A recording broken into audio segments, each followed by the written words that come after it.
Terima kasih. Bonita sendiri hobinya apa sih? Mungkin sebelum hobi di depan laptop.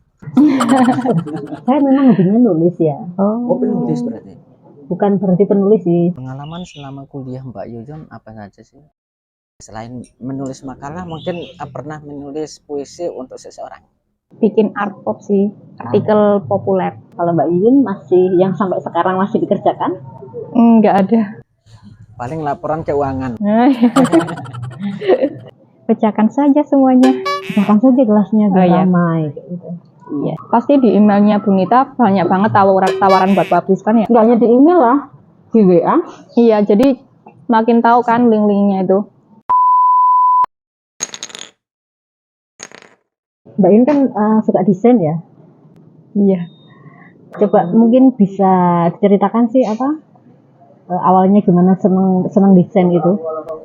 Awalnya nggak bisa desain sih, sukanya gambar.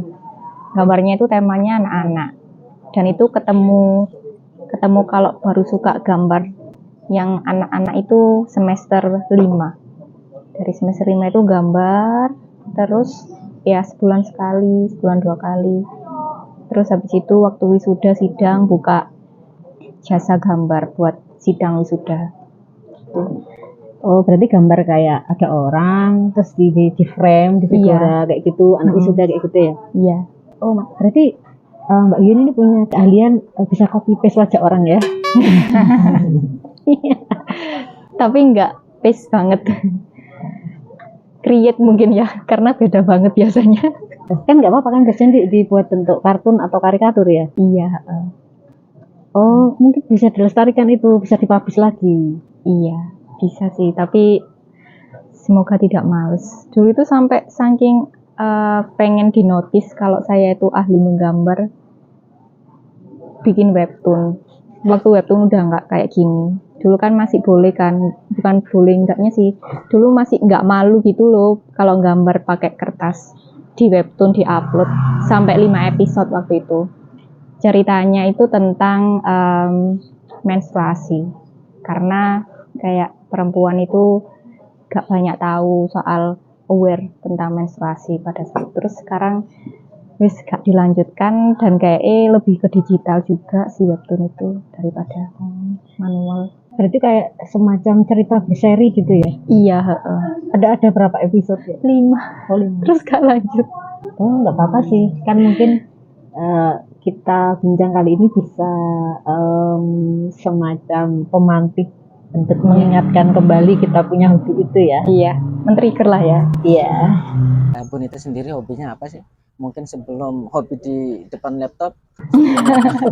Saya memang hobinya nulis ya. Oh, penulis berarti.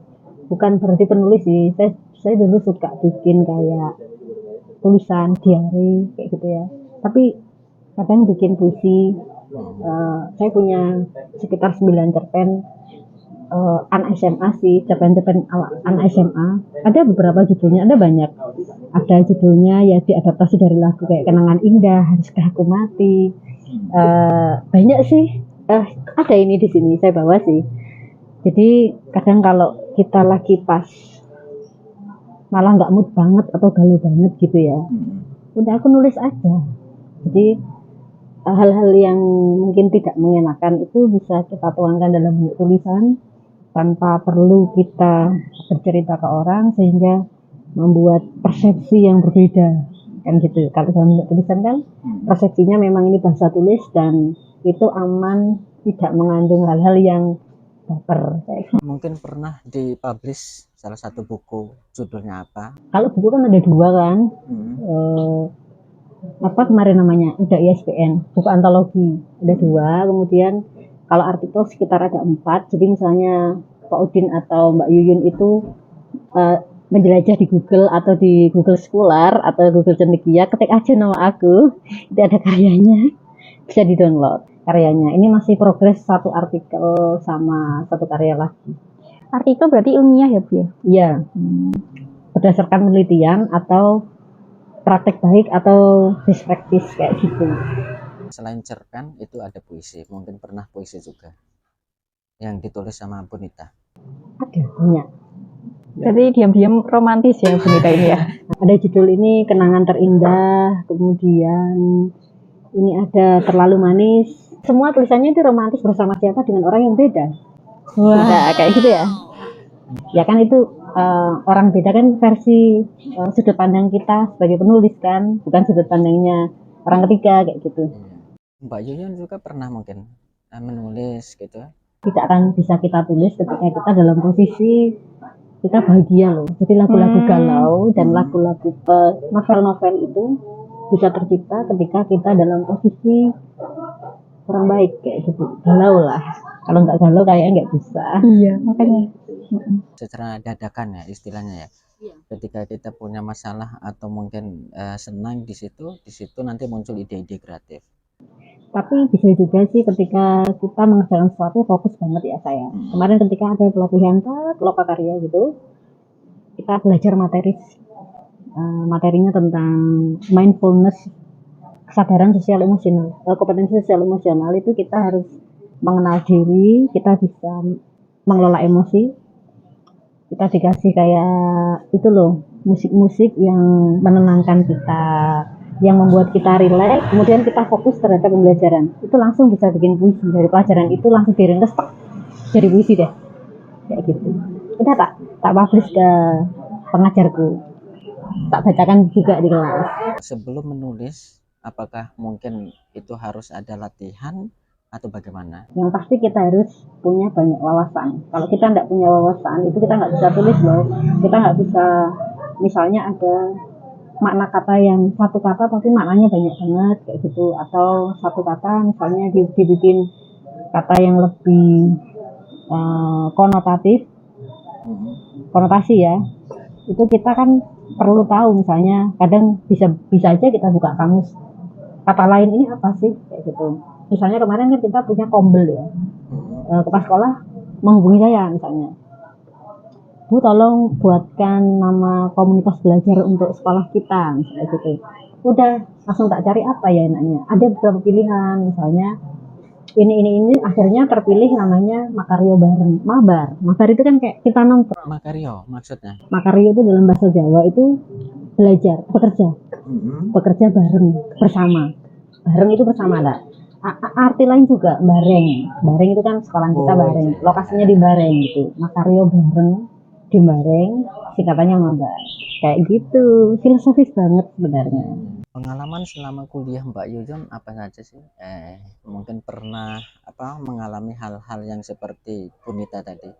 Kayak selain menulis kan, kalau menulis di kampus kan biasanya yang untuk dipresentasikan itu makalah ya. Selain menulis makalah, mungkin pernah menulis puisi untuk seseorang. Bikin art pop sih, artikel populer. Soalnya dulu itu suka banget sama Mojo. Tahu kan Mojo? Mojo itu media yang di Jogja, itu suka banget baca itu. Terus habis itu di Malang itu kan ada banyak juga kan media. Ya udah, bukan apply sih, kirim tulisan di situ. Artikel populer itu isinya kayak gimana? Terserah topiknya. Topiknya itu sekitar apa ya? Yang terjadi saat ini. Pada saat itu tuh kayak tentang, nggak tahu, saya suka banget sama isu gender, jadi saya nulisnya isu gender. Kira-kira ketika kita kan, kalau saya kan nulis artikel yang ilmiah, kalau situ kan artikel populer gitu ya. Kalau artikel populer itu butuh dukungan referensi ilmiah apa enggak? Ada yang butuh, ada yang enggak, ada yang full opini. Tapi menurut saya tetap butuh gitu. Karena sekarang kan gini ya, kalau dulu waktu saya ikut komunitas menulis itu banyak banget saintis itu menghasilkan artikel ilmiah. Tapi kenapa kok nggak bisa diaplikasikan ke masyarakat? Karena masyarakat nggak tahu bahasa artikel ilmiah. Makanya itu ada penulis buat menerjemahkan dari artikel ilmiah tadi ke populer. Bahasa populer kan bahasa yang bisa diserap masyarakat gitu kan. Jadi itu makanya kalau bikin artikel populer itu benar katanya Bunita tadi, tetap cari-cari referensi. Misalnya kita masuk ke Google Scholar gitu ya, itu apakah juga bisa masuk ke situ ya artikel populer itu? Di media online Bu. Kayak mojok.co, coba dibuka aja mojok.co, kayak artikel opini-opini gitu. Mojo. Nah, itu. Saya enggak pernah sih ya. Saya enggak pernah denger kayak gini gitu loh. Kan kita jalurnya di ilmiah aja sih ya. Iya. Ini karena saya ikut komunitas menulis, nah kayak gini. Borok beberapa dosen. Kayak gini ya. Iya. Oh, berarti ada gambar gitu ya? Nggak harus sih, cuman kayak kritik-kritik pemerintah kayak gitu loh. Iya, iya, iya. Yang ringan, yang satir, kadang juga bisa. Tapi aman ya, tapi kan maksudnya dikemas dalam bahasa yang aman. Iya. Oke, tambah pengalaman ya ini kayaknya kita ya. Iya, itu yang sampai buat saya kayak ini pencapaianku adalah lolos ditayangkan di Magdalene. Magdalene itu platform buat isu gender feminis tingkat nasional gitu. Iya. Itu nunggunya 2 bulan itu baru bisa dipublish di situ. Oh ya sih, kalau saya kan publishnya kan memang ada ISBN kayak gitu kan Iya. biasanya. Kira-kira selain kalau gambar itu adakah apa yang dipublish kan misalnya udah kirim gitu terpublish? Kalau gambar nggak pernah kepublish kemana-mana. Kan sekarang kan ada sih kayak artikel atau website yang ketika kita gambarnya kita jual kayak gitu kan ada kan iya, kayak gitu. Ada. Masih belum sampai sana saya. Kan originalitasnya kita dijual kayak gitu ya. Kalau hal kayak tadi kan ada kehaluan gitu ya. Kira-kira kalau Mbak Yuyun itu suka baca buku apa? Jadi dulu waktu mahasiswa itu kayak orang baca buku itu kan keren ya. Jadi saya mencoba baca buku yang kelihatan biar keren. Ya, apa itu? Ada ya buku kayak gitu ya? Iya, maksudnya kayak mahasiswa kritis, pejuang, aktivis HAM kayak gitu. Kayak gitu terus filosofi kayak gitu. Tapi saya selalu nggak sampai habis bacanya. Karena itu tadi kan nawa itu ingin terlihat keren. Terus habis itu waktu cari-cari apa yang disukai adalah ternyata buku-buku yang saya suka itu buku gender, terus buku cerpen atau novel, tapi penulisnya itu bukan yang novel yang berat kayak di Lestari, itu bukan. Novelnya itu yang apa ya? Kisahnya itu yang sad ending gitu loh. Terus itu sih akhir-akhir ini pokoknya karena saya Mojok lovers ya, kan Mojok itu kan juga publish buku juga. Jadi saya beli buku di situ. Kalau tiap Agustus kan ada promo kan, cuman biasanya 150.000 dapat 4 buku. Dan itu bukunya bagus-bagus. Mungkin saran aja sih. Banyak kan penyanyi yang menciptakan lagu, lagunya sad gitu ya.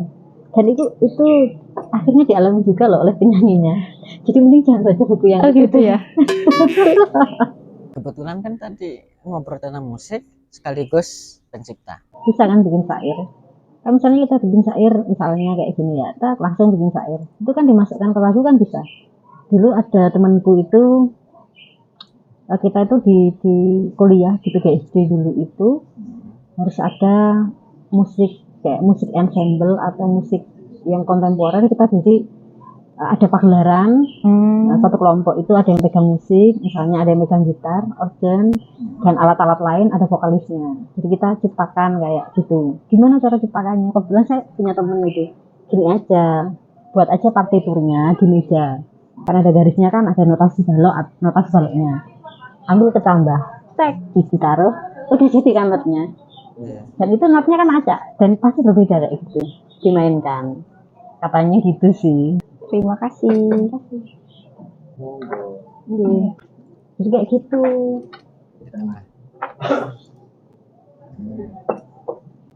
Kalau liriknya mah nggak masalah. Kan yang sulit kan itunya.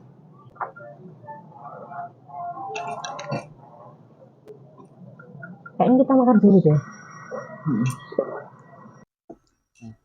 Ini apa nih? Tahu ikan. Tahu tuna. Itu kalau Pak Udin kan suka musik ya. Pernah musikalisasi puisi nggak Pak? Pernah, di kontenku pernah tak publish itu.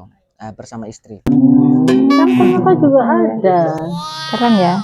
Saya tuh suka musikalisasi puisi gara-gara Banda Neira. Apa ya? Nadina Miza. Nadina Miza itu nggak musikalisasi puisi dia. Itu ya apa sih? Musikalisasi puisi itu kayak yang puisi dilakukan itu loh. Oh, Iya. kayak punya Rangga dan Cinta. Tahu nggak? Oh iya iya iya. AADC. Iya. Pecahkan saja semuanya. Bahkan saja gelasnya Oh, iya. ramai kayak gitu. Iya, sampai apa rek? Kan adanya kayak gitu. Ya kan itu zamanku banget kan film itu. Yang jadi Nikola Saputra itu. Ya. Nonton ADC yang kedua juga nggak Bunita? Enggak, karena pemainnya menurutku Boxon yang pertama. Sama aja sih, cuman pemainnya. Cuman ya kayak agak aneh aja kalau udah sama-sama dewasa. Semenjak itu menurutku jadinya kota Jogja itu jadi diromantisasi gara-gara ADC 2. Menurutku ya. Kayak kita lihat efeknya film 5 cm, semenjak itu banyak orang yang mendaki gunung. Ya, Iya. betul. Itu kan viral banget kan 5 cm itu. Iya. Ini juga menurutku ADC 2 itu. Apa isinya, Mbak? Saya enggak baca. ADC Bukan yang ada. 5 cm. 5 cm itu ya persahabatan, terus habis itu mendaki Gunung Semeru. Pernah baca nggak setengah isi setengah kosong? Enggak. Bagus banget bukunya. Iya. Bisa tak pinjemin ya? Iya. Di rumah ada punya temanku. Nggak tak kembalikan. Siapa penulisnya, Bu? Lupa saya. Jadi ada gelas. Gelas yang pawai kecil. Gini.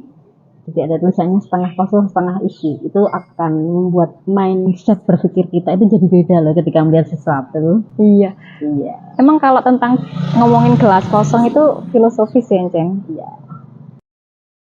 Ada angken. Iya, oh iya sih, sorry ya. Malang banget. Gelas penuh, gelas tumpah, gelas kosong. Nggak tak kembalikan bukunya. Karena saya suka buku itu. Nah, itu di perpustakaan berarti pinjamnya? Enggak. Ya punya temanku aja. Ke perpus biasanya ya buku-buku ilmiah sih. Iya. Kalau nggak gitu ke perpus kota itu ada beberapa yang populer juga ada sih. Novel juga ada. Saya terakhir kali ke perpus kota adalah SMP. Nggak tahu sekarang gimana bentuknya perpus kota. Saya terakhir ketika ngajak murid saya kunjungan ke perpustakaan. Oh ya, berarti Jadi, masih barusan. kalau bicara masalah hobi itu menyenangkan ya. Iya. Kalau saya kan menulis tuh sampai sekarang yang tetap menulis, Oh, tapi iya. bentuknya kan lain. Dulu kayak nulis cerpen, kadang nulis ilmiah. puisi. Tapi kalau sekarang lebih ke cenderungnya ke hal-hal yang artikel ilmiah, penelitian ilmiah kayak gitu. Kalau Mbak Yuyun masih yang sampai sekarang masih dikerjakan? Nggak ada. Paling laporan keuangan. Kalau udah nulis nanggung tuh harus publish. Gimana caranya ya kita cari. Kan kebetulan kayak adik saya dosen kan, jadi kalau misalnya mau publish berdua publish ya. Udah gitu penulis 1 sama penulis 2 udah pasti publish. Enak ya. Tapi kalau udah pernah sekali publish artikel ilmiah, pasti di emailnya Bunita banyak banget tawaran buat publish kan ya? Nggak hanya di email lah, di WA. Iya, jadi makin tahu kan link-linknya itu. Soalnya saya tuh publish artikel ilmiah tuh sekali. Emang persyaratan buat lulus. Seminar internasional. Diseminarin. Sampai sekarang, dari yang ngomongnya Miss Nailufar sampai Dr. Nailufar. Aku sih SDG padahal. Tawaran publish. Tapi kalau dibuat rujukan itu seneng ya Bu ya? Ya. Iya, saya dibuat rujukan. Dibuat rujukan rek seneng banget. Buat aja akun Mbak Yun buka ya, Google Cendekia, Google Scholar kan. Buat akun. Kalau sekarang sih pakai email belajar ID. Kalau dulu kita masih kuliah kan ada kan, misalnya di UM ya, um.acid kayak gitu. Kita punya email sendiri yang untuk disiakat itu loh. Nggak ada dulu Bu. Hah? Masa nggak ada? S2. Waktu S2 pas S1, Bunita. Waktu S1 nggak ada saya. Iya sih. Oh iya. Setiap kampus itu udah kayak gitu Bu, cuman UM belum waktu angkatan saya. Kan kayak gini ya. Di siakat itu kan loginnya pakai NIM. Iya, Terus kita pakai password. Nah itu kita bisa ini, bentar, coba aja masih bisa nggak?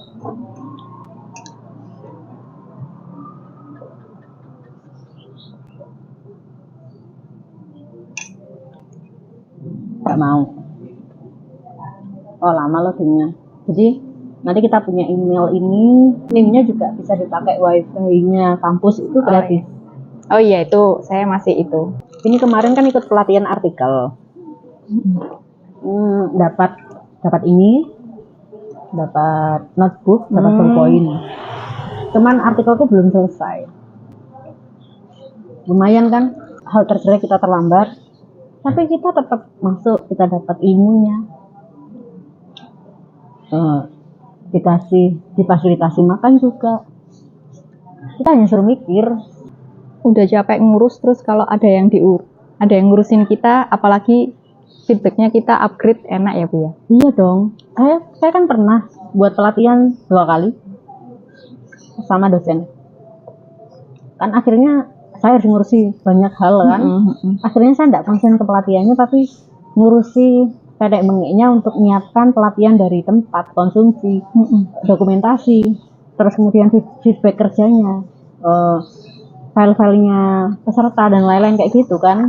Jadi kalau saya ikut ya mending saya ikut. Terus kemarin juga kan sempat awal masuk yang kita pelatihan di sekolah dan akhirnya yang kayak gitu, itu kan karena ada kesalahan dari saya tidak melihat partner siapa yang dibawa.